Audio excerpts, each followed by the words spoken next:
Welcome to another Dr. Sadler's Honest Review. This is a book review series in which I look at and talk about mostly recent works in what we can call practical philosophy, very broadly speaking, ranging from very rigorous work and applications of ancient and other philosophy to contemporary life and its problems, all the way over to organizational psychology, leadership, self-help, and everything in between. And the book that I'm going to review this time may seem a little bit outside of that scope, but I actually think it does kind of fit in there. It is a very recently released book, Eliot Rosenstock's The Ego and Its Hyperstate, subtitled A Psychoanalytically Informed Dialectical Analysis of Self-Interest, which is quite a mouthful there. And it's come out just recently from Zero Books, so 2021, and I got an advanced copy of it, and I've read it through several times. So I'm going to talk about the usual 3 S's, style, substance, summary, some of the key points that the book is making, what I think is good about the book, and then any aspects that I myself found problematic.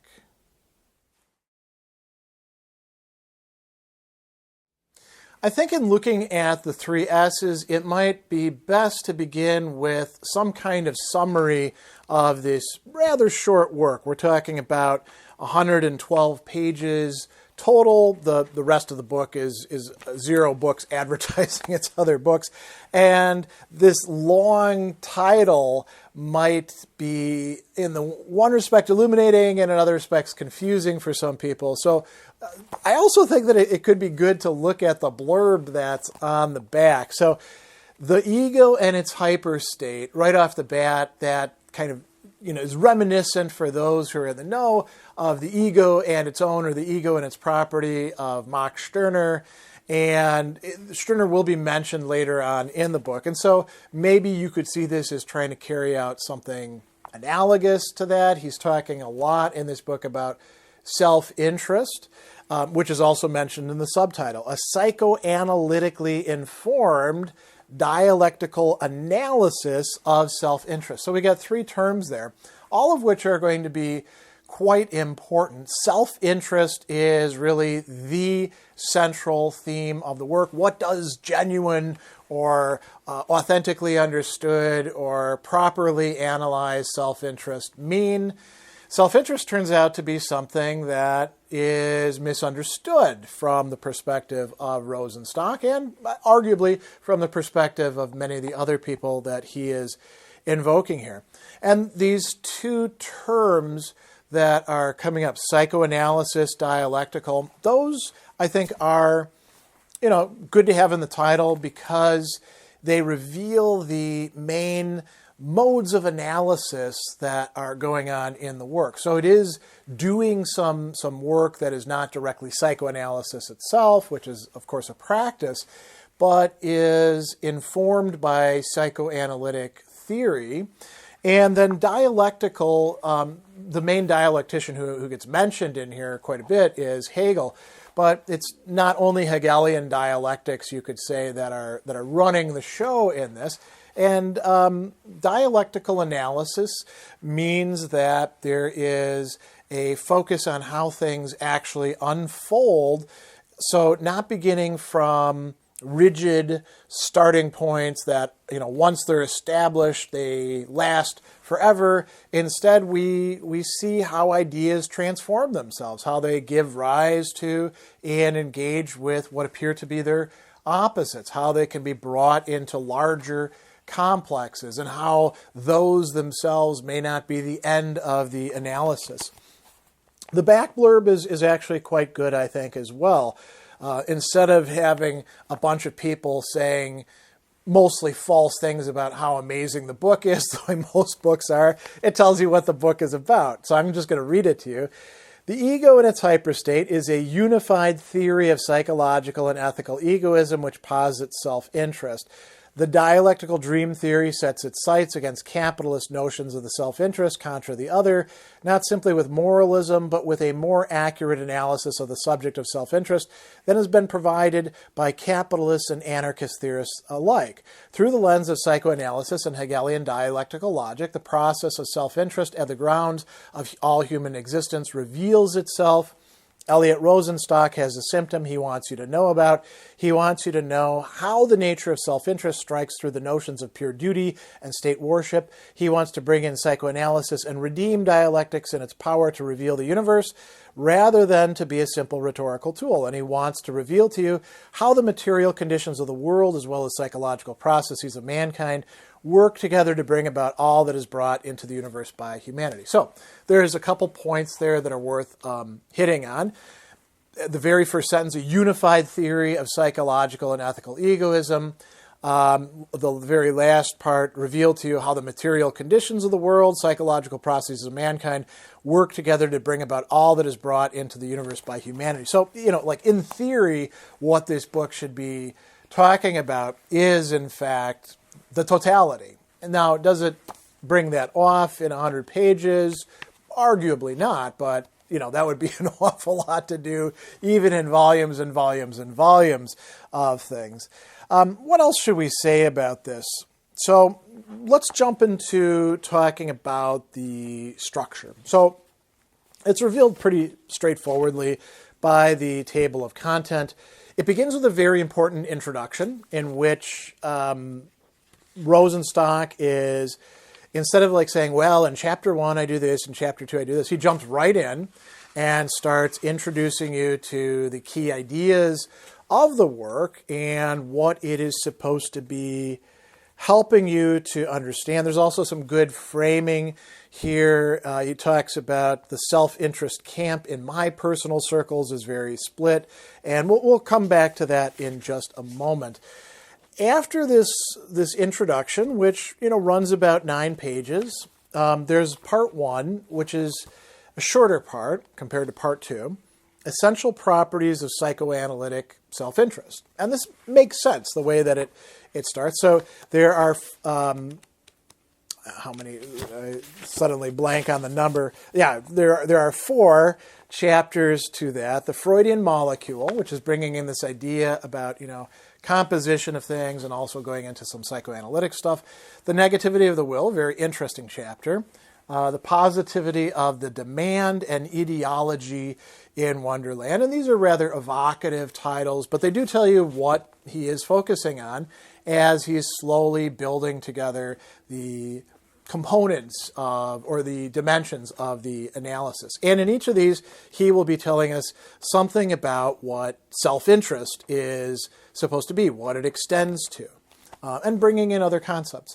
Then we have part 2, which is titled Dialectical Egoism, Vectors of Self-Interest, and that has 4 main subsections to it, which are of different sizes. 2 of them have 5 chapters, one has 3 chapters, and one has 4 chapters. And that leads us from chapter 5 to chapter 21. And these chapters are pretty short, most of them. So they are, you think of them as like sort of individual studies that are grouped together under this. The first part is universal moments. Makes sense, looking at these sort of broad concepts. And here's where he gets, well, I'll just read you the chapter titles. The ego substance and articulating the symptom. Okay, so there we've got something that's both dialectical and psychoanalytic. Egoism as an entrance and escape.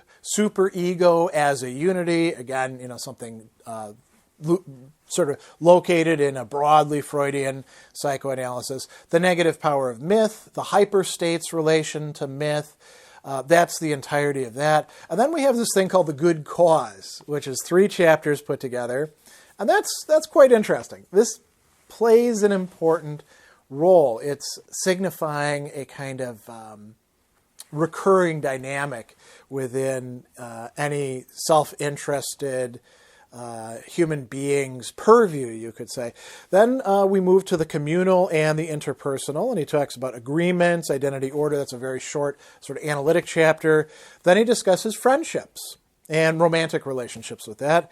Earth mastery, the sort of environmental stuff. The beautiful, there's a very interesting chapter there, and order contra identity. Finally, the last main section is pure unconscious rational force. Here we're getting more and more metaphysical, and it's the very last chapter is the absolute hyperstate. So, you'd expect to see that in something called the Ego and the Hyperstate. And then he finishes up with something called afterwards the good place, which is connected to the good cause, but is also talking about the good place. And this is where I should mention that he does bring in quite a few examples from pop culture, films, books, social media even gets discussed in this. So that's I think an important factor in understanding these things. For example, he discusses Gladiator, and he discusses Castaway. He discusses several different television shows and other media things. Now, I should talk about style, and I will get to discuss this a bit more when we get to the good and the problematic. It is definitely a book that is written in what we can call a broadly continental style. There's a good bit of jargon involved here that functions sort of like a code. As somebody who's been reading and teaching about and writing about continental philosophy for roughly 30 years, for me, I was able to, quickly get all the references, but even then, sometimes you're not quite sure where this is supposed to be going or what's supposed to be interpreted. I would say that it's fairly clear for something that is written in that way, because sometimes continental philosophy and, cultural analysis can be really just sort of circling one's tail with a lot of jargon. There's a lot of sort of elusiveness and allusion, which kind of makes sense given what Rosenstock has to say, drawing again on dialectical and psychoanalytic ideas about the nature of reality and its relation to myth and to fantasy. So you should just be kind of forewarned. I don't think that it is impenetrable, but it is going to be challenging for some readers because of the nature of its style.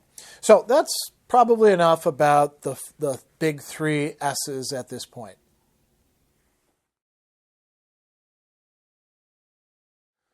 So what are some of the really key ideas? I'm obviously not going to lead you through the entirety of the book. It's a pretty rich and dense work for its brevity of a little over 100 pages. But I think that, there's some things that I can highlight as particularly central. So he begins in the very, start with the introduction, some causal remarks about this text existing rather than not existing. He talks about self-interest being foundational to understanding the question of why something which is created by human beings exists. So it's a metaphysical as well as moral question. And this is a book devoted to trying to understand self-interest in a non-knee-jerk, non-naive, non-one theory to cover every single thing sort of way, but something that's going to be delving into it and which works within a culture in which self-interest already has a number of different ways in which it is looked at. And so I mentioned this passage before. The self-interest camp in my personal circles is very split. Those who love to hear people talk about things in terms of self-interest need no convincing at the further elucidation of this idea, which runs throughout reality. Right? So the people who are cool on self-interest, they're not that interested in hearing additional explanations about it because they want to treat it as a brute concept, sort of foundational. There are others who seem to really like to hear me talk about other subjects within philosophy and psychology and appear to glaze over when I bring up the idea of self-interest. These people ask me questions about their lives and foundation of reality and what to do next. But when I hit the essence of the answer to that question, which is to say the notion of self-interest, it is like a great shot of anti-reality ideology pulses through them. And, we should ask the question, and I think Rosenstock is doing it here, why is self-interest looked at as such a dirty word? Why isn't there some sort of legitimate self-interest? And how do we figure out what that would be?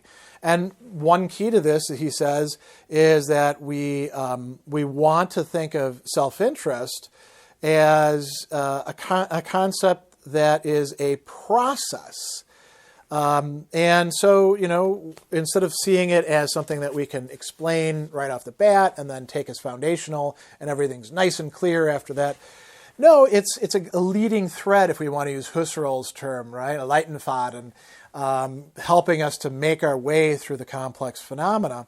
And he tells us that our self-interest distorts all logics and bends all logics towards it, which I think is a wonderful way of talking about things. Yes, it is always there, and it's often contingent. Your self-interest is not necessarily the same as mine, and the way it bends logics towards it would not be the same. And, he goes on, and he brings in another concept early on, the hyperstate. So I'm going to read a little bit about this because ego, egoism, self-interest, I think those are all terms we're quite familiar with. The hyperstate, what does that signify?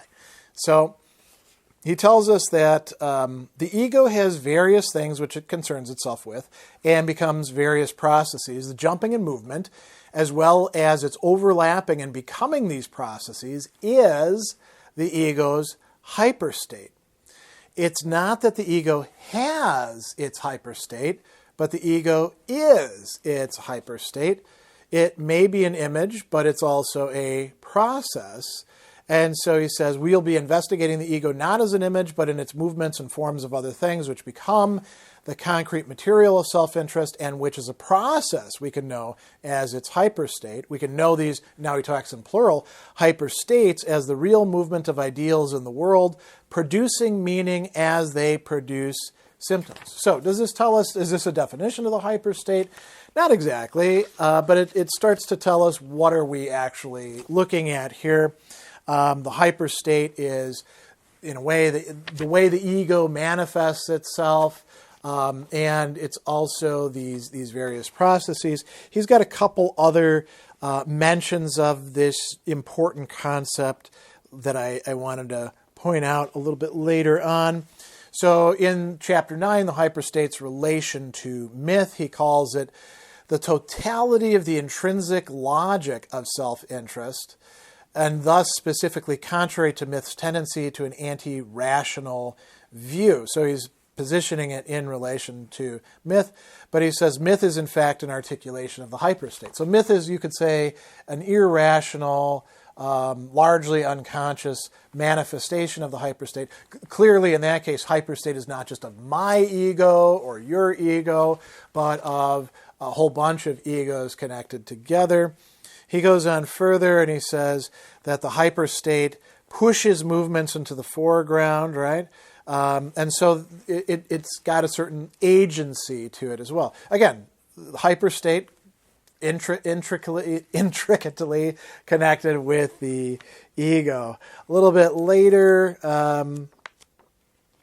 in the section on friendships, he once again talks about the hyperstate, the logic of the actual movement of self-interest, and he says it manifests in our choices and the choices which are made for us without our consultation. So there's this. I think that's a good way of signifying that the hyperstate is, you could say, a concretization of the ego, but it's also a way in which the ego is connected up with the rest of reality. So choices that I make are part of my hyperstate, but there's a lot of choices that are made for me that are part of my contingency or facticity, and they are also part of that, the things that have been, you could say, imposed upon me. There's a lot of other important concepts that get brought up. That of rationality. There's a great discussion about the relationship between rationality and irrationality occurring early on from both a psychoanalytic perspective and a Hegelian dialectical perspective. it's not as if rationality is just something that we automatically have by virtue of being human beings. Rationality is kind of an achievement, and it's one that's really never finished, and that is very reflected in this, which means that you can always bring more rationality to what appears to be irrational. And what we know as reality isn't all there is to reality as well. What we call fantasy or imagination or even falsehood. And this would include a lot of cultural products, what we understand as myth in a broad sense. That is also part of and intricately connected with reality, and rationality is part of how we approach these things. But it's always, as I mentioned, a partial rationality. There's also this thing that he calls the ego substance, which is, so he's got a whole chapter, the ego substance, and articulating the symptom. He says, when we discuss egoism, we have to talk about a usage, the use of an object, a conscious engagement with a system. That is self-interest. The elements of self-interest already exist within consciousness and articulated within the world. But the bridging of this gap is also self-interest, the actual movement of people within this gap. And so he goes on and he says this final cause is something which is articulated with various purposes and materials in mind, but the gap between this and the instability of the articulation with regards to its usage is the substance of self-interest, which is to say this is an essential property of the ego substance. Again, not defining anything here, just sort of evoking it, but the ego substance is going to be playing a important role. He talks about it again at other places. For example, later on, in Order versus Identity, he'll say the ego substance is made up of positive and negative identity, with negative identity being the more powerful, since the positive identity makes a promise in the form of an articulated identification of the self. One falls short. You can never actually fully grasp yourself, and the images and words that we tell ourselves about what it is that we are, they always turn out to be kind of false. What else needs to be talked about? This idea of the good cause, something that we're easily identifying ourselves with, and our self-interest in furthering, and which sort of ratifies our self-interest, and then whatever is opposed to it is going to be bad and against our self-interest. This is an interesting notion as well, because what we have is a dialectic between, you could say, naked selfish self-interest and something greater than ourselves, as we say it. And Rosenstock points out that anytime that you're buying into it, secretly in the basis, there is some background of self-interest, but it can be transformed. And on the other hand, this is very Hegelian, the sort of universal that you're supposed to be identifying with and giving up yourself to, well, that always turns out to be rather particular and contingent as well. And none of these are perfectly realizable. Realizing the good cause would actually mean the end of the good cause. Something else that kind of caught my idea, besides the fact that there's all these interesting ways of exploring what self-interest is and what it's supposed to be, sort of revealing larger and larger levels to it, is this rather Schopenhauerian discussion of beauty in the chapter that is about the beautiful. And he's got this in bold. He says, where there's an interest in the beautiful, one pulls oneself out of immiseration. There's a pseudo-masochism in knowing the beauty, and it's split from being the beauty to a certain extent, but there can be a recognition of oneself to some extent in the beauty, making beauty in and for itself as it is for the other, for the person gazing on it. So this is some interesting meditations on stuff, and it's only slightly Schopenhauerian. Schopenhauer famously thought that life pretty much sucks. He went into great detail why, blind will, all this sort of things. But we could lose ourselves in aesthetic contemplation or in practical activity and forget about that for a while. And this is articulating something a bit related to it, but also, articulating a different possibility. The the self can make the ideal and beauty actual, he says, right? So those are some, I think this gives you a flavor of what the book is about, what some of the key ideas are, and that's probably enough of that for now.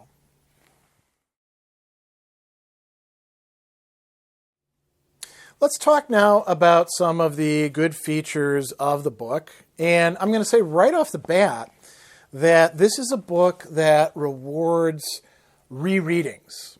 As it gets better as you read it again. I was, as I was reading through it the first time, I think there were some things that I didn't see where things were going or I didn't catch, and I felt some of it was a bit disjointed or a bit too dependent on, using jargon as kind of a bridge to get you to where the author wants you to go. But on the second full reading and then my partial readings of portions of the work, I think it's actually way more coherent and, well put together. I mean, it's very well written to begin with, but you can write something quite well without there being an internal coherence and connection, right? And then also a connection to reality, which is what the book is supposed to be helping us into. So I think it's actually quite good in that respect. I don't know that every reader will be willing to put in the work, but it is, nice and short, 112 pages, right? So and there's some points where you might say, I don't buy into this, but the book is resilient enough as a complex that there can be some things where you're like, yeah, this needs to be put aside, but you can still get an awful lot out of it. So I think that's quite good. And another thing that I really do like about the book is I think that instead of providing what it's supposed to do, according to the back thing, a unified theory of psychological and ethical egoism, I don't think it's actually providing that, but it's doing something a bit more interesting. It's looking at a lot of different registers and dimensions to human being, trying to trace out some key threads using some conceptual tools and connecting them to culture, to lived experiences, to other theory, and to various dynamics. And it's making sense of them, and it's not prioritizing any single one of them as like the key to understanding everything. And I like that sort of pluralism. So I wouldn't say that it's a unified theory. I would say it's a pluralistic theory that has some unifying tendencies to it. What else? There's a lot of really good examples in here with analysis of them, and I think that's a strong point of the work, helping you understand what's going on. So, I'll just give you one prime example. He's talking about, relationships, and he says, through my own hysterics, which I'm very familiar with, I can serve as an example of the shift in self-interest and the detaching through an exit and the difficulties within. And then he's got this sort of internal dialogue that is in parentheses. And then he says, to let go of the partner is not just to let go of the partner, since the desire of the other exists within one's own desire. The desire for the other is the desire in and for itself, which is to say desire articulated in the world rather than simply held in consciousness. Interestingly, my hysteric declaration that I miss her so much, when I further examine it, is a feeling that she misses me or that she wants to be with me. It's sort of projected out there. The ego substance is still aligned in the past relationship. Desire being both in the world and internal creates the world as something internal. Thus, the I, which is missing her so much, is in fact her missing me. The desire of the other is my desire within self-interest. This is a very interesting analysis. Is it something that's applicable to every single case? No, of course not. You have to have a certain judiciousness in how you pick and choose these things, but it's nice for unpacking something. There's a lot of interesting insights that I think could be developed further along these sorts of lines. I'll just give you an example of this because I don't want to go into too much detail. So he's got this discussion about anti-racism, right? And he says, racism is not something to be overcome, but is itself the process of overcoming. And he uses the example of Martin Luther King's I Have a Dream speech. And he says that, every time that you start making something go through, you only get part of what you're looking for. And this is, typically Hegelian. This is also typically Freudian, too.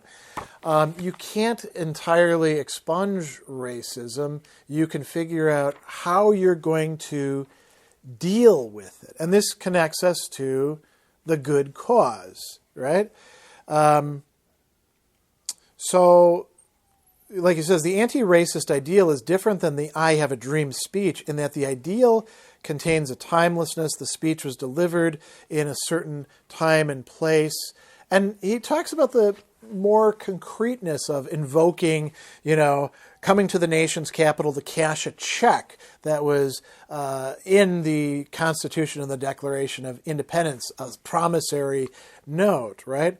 And so there's some really interesting ideas here being worked with that probably could be worked out further, but Rosenstock is sort of throwing the stuff in your lap and then seeing what you'll do with it, rather than spelling it out in a 500-page systematically organized book.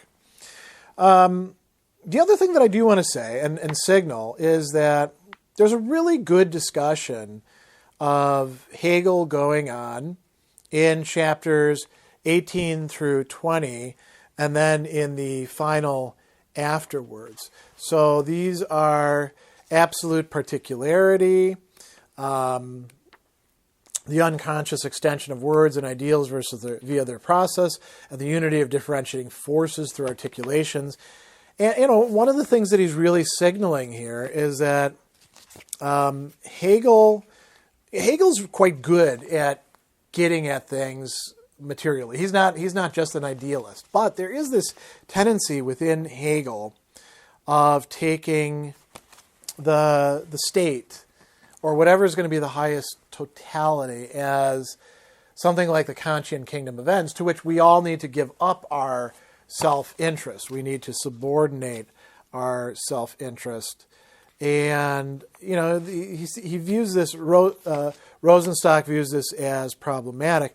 He's also got a really great insight here, talking about the peaceful subject, and that Hegel and Kant are both trying to aim at this, as he calls it, peace is not only peace, but contains within its ideal a universal, super-egoic imperative to a regulation of a system towards which antagonisms are reduced to some degree, right? And so, as he says, both the Hegelian subject and the Kantian subject can be said to be followers of the maxim of peace, which finds an end in the unity of consciousness with something in the world, something transcendently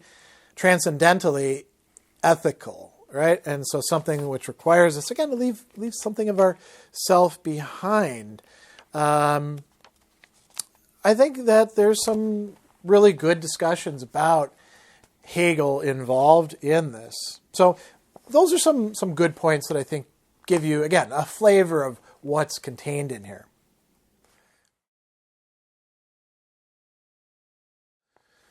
Are there any aspects about this book that I find problematic upon my second and beyond reading of it? Yes, I would say so. I mean, I think that some things could have been developed further and connections could have been drawn out further with each other.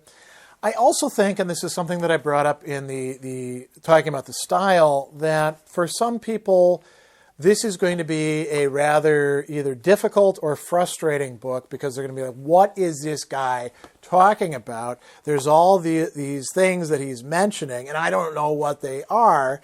So, Yeah, I mean, that's pretty much unavoidable. And that's not a problem, by the way, just with continental philosophy. That is a problem with analytic philosophy, reading historical texts. You know, the Cicero was complaining about the Stoics inventing vocabulary way back in the ancient period. So this is not something new. But you should be, forewarned that there is going to be a good bit of jargon, and you don't have to like be a devoted Hegelian or a devoted Freudian psychoanalyst to be able to follow where things are going, but it certainly helps to have some understanding of these key thinkers. And I would say those are the two most important, Hegel and Freud, right? Because some really fundamental ideas are being drawn out in there. He brings up Nick Land, who is way, way further along the spectrum of reliance on jargon than Rosenstock is. But, he does bring up Land, and so you probably would need to know a little bit about Land in order to make sense of what he's talking about there. He's also got some discussion along with Land of Sartre. And there's a discussion of Marx in here that requires that you understand at least the basic points of what's going on in one of Marx's works, the 18th Brumaire, where it's essentially about power dynamics and stuff like that. I don't think you need an awful lot of background in order to make sense of this, but it does help to some degree. So that could be problematic for some readers. The notion of self-interest is... So this is a strength of the work, but also, I think, a weakness of the work. You have to really piece together what Rosenstock is telling you to get something like a coherent, systematic understanding of all the different dimensions of self-interest that he's referring to. So I think there's really something there, but it could have been spelled out further. And you might actually need to make yourself a chart or something of the various allusions to self-interest to see how they all fit together. The other thing that I'll say is I kind of would have liked to have seen more engagement with earlier conceptions of self-interest and associated notions. For example, the title itself evokes Max Stirner. Stirner is only mentioned towards the end of the work. And we can think about other moderns as well and other modern treatments of self-interest. But we can also go back further, and this is a very rich concept in ancient philosophy, something that Aristotle talks about, Plato talks about, Plutarch talks about. The Epicureans had their own thing to sort out, and the Stoics in particular with the notion of oikeiosis and love for self and all these sorts of things. It would have been kind of interesting to see some incorporation of that. In some ways it's saying, well, the book should have been a different kind of book. Again, that would have made the book much, much longer. So these are fairly minor quibbles, you could say, rather than damning criticisms or anything like that about this book.